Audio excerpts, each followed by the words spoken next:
Friends, आज रामनवमी है।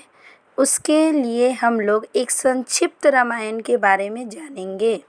तो फिर स्टार्ट करते हैं। आज 6 अप्रैल राम जन्म उत्सव यानी रामनवमी है। त्रेता युग में राजा दशरथ ने संतान पाने की कामना से पुत्रेष्टिक यज्ञ किया था, यानी कि पुत्र पाने की इच्छा से।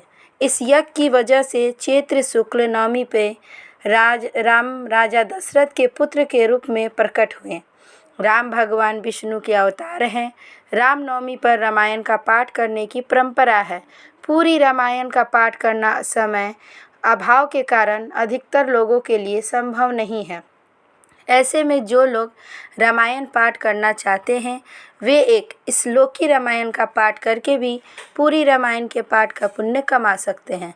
तो वो श्लोक है इस तरह से।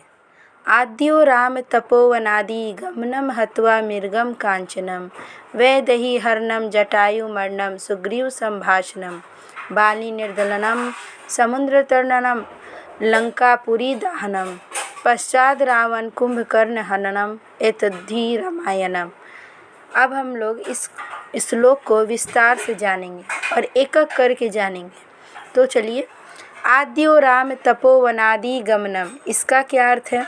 इसका अर्थ है कि राजा दशरथ ने राम को राजा बनाने का निर्णय ले लिया था। अयोध्या में राज्याभिषेक की तैयारियां हो रही थी। राज तिलक से ठीक पहले कैकेयी ने राजा दशरथ से 2 वरदान मांग लिए।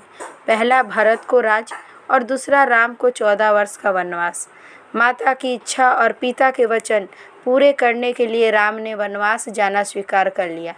राम के साथ सीता और लक्ष्मण भी वनवास गए। दूसरा है हत्वा मृगम कांचनम। इसका अर्थ है राम, लक्ष्मण और सीता पंचवटी में कुटिया बनाकर रह रहे थे। एक दिन सुपर्णखा वहां पहुंच गई और राम लक्ष्मण से विवाह करने की जिद करने लगी।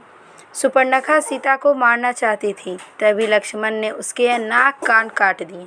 सुपर्णखा अपने भाई रावण के पास पहुंची और सीता की सुंदरता की प्रशंसा करने लगी। कहने लगी कि सीता जो है वो बहुत ही सुंदर है। इसके बारे में जैसे ही रावण ने सुना, सीता को हरण करने की योजना बना ली। रावण ने मारीच को सोने का हिरण बनाकर राम सीता के सामने भेज दिया। सीता के कहने पर राम हिरण को पकड़ने के लिए उसके पीछे भागे और उसे बाण मार दिया।